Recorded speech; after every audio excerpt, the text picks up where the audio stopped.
Bismillahirrahmanirrahim. Assalamualaikum warahmatullahi wabarakatuh. Bersama saya Ustaz Jafri Abu Bakar Mahmudi dalam segmen Lebih Baik Cegah di AADK TV. Alhamdulillah wassalatu wassalamu ala Rasulillah wa ala alihi washabihi man tawalah. Allah menyebutkan dalam Quran, inna salata tanha 'anil fahsya'i wal munkar. Sesungguhnya solat itu mencegah seseorang itu daripada melakukan perbuatan fahsyak dan munkar. Fahsyak ini kata ulama bukan sekadar dosa kemaksiatan, bahkan keinginan untuk melakukan kemaksiatan juga akan terhindar bila kita dapat melakukan solat. Apatah lagi dosa dan kemaksiatan, lagi-lagilah kita tak akan sanggup untuk buat dosa dan kemaksiatan seandainya kita jadi orang yang solat.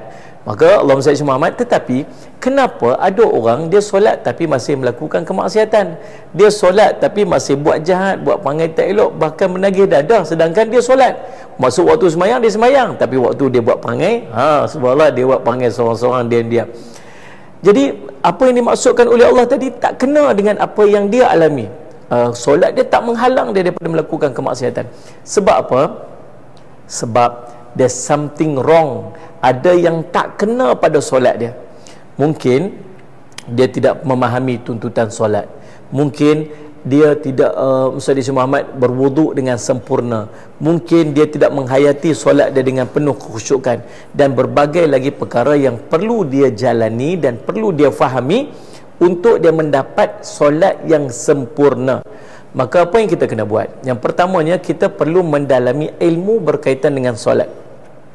Belajar tentang solat betul-betul, bukan setakat nak solat saja, tapi sebelum solat tu nak baca, nak berwuduk dengan sempurna, nak bab hadas dia, hadas kecil, hadas besar, taharah. Kemudian bila dalam solat pula dia belajar pula macam mana nak bacaan Fatihah yang betul, rukun qauli, rukun fi'li, rukun qalbinya. Kemudian Allah SWT yang berikutnya, dia faham pula tentang sifat ihsan yang perlu ada dalam solat, macam mana nak pastikan solatnya diterima, kekhusyukan dan sebagainya. Itu ilmu yang perlu dia belajar tentang solat. Yang keduanya, bagaimana cara dia untuk dia connect balik dengan Allah dalam solat dia, ialah penghayatan. Dia faham bahawa solat ini menjadi hubungan dia dengan Allah. Kalau kita ada masalah, kita berjumpa dengan orang, kita mengadu pada orang. Kita ada Allah yang tempat pengaduan kita. Kita ada hajat apa-apa, kita selalu minta dengan orang. Kita ada Allah yang menunaikan segala hajat kita. Kita ada masalah dengan orang, lalu kita pergi mengadu kepada orang lain. Kita ada Allah yang memegang hati-hati orang yang ada masalah dengan kita. Kenapa tidak mengadu dengan Allah? Pengaduan dengan Allah ini berlaku ketika kita sedang sembahyang, kita sedang solat. Kalau dia faham, maka dia akan menghayati. Sebab tu ada orang bila dia solat dia mampu menangis.